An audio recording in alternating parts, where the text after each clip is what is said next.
ఈ వీడియోలో హిందీలో కొన్ని కొత్త వర్డ్స్ గురించి తెలుసుకుందాం అండ్ ఆ వర్డ్స్ యూస్ చేస్తూ సెంటెన్సెస్ ఎలా ఫామ్ చేయొచ్చో తెలుసుకుందాం.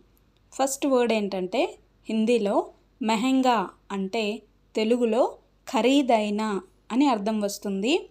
నెక్స్ట్ వన్ సస్తా అంటే చౌక లేక తక్కువ ధర. నెక్స్ట్ వర్డ్ దామ్ అంటే ధర. నెక్స్ట్ వన్ భరోసా అంటే నమ్మకం. ఇప్పుడు కొన్ని సెంటెన్సెస్ చూద్దాం. ఫస్ట్ వన్ సోనా బహుత్ మెహంగా హో గయా హై అంటే బంగారం చాలా ఖరీదైపోయింది అని అర్థం వస్తుంది. ఈ సెంటెన్స్లో సోనా అంటే బంగారం, బహుత్ మెహంగా అంటే చాలా ఖరీదు. నెక్స్ట్ సెంటెన్స్ హిందీలో సస్తే మే కుచ్ ఖిలోనా మిలేగా క్యా అంటే చౌకగా ఏదైనా ఆట వస్తువు దొరుకుతుందా అని అర్థం వస్తుంది. ఈ సెంటెన్స్లో ఖిలోనా అంటే ఆట వస్తువు.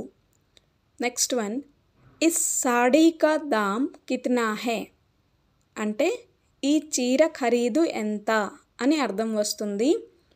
ఈ ఎగ్జాంపుల్లో సాడీ అంటే చీర, దామ్ అంటే ఖరీదు. Thank you. Please like, share and subscribe.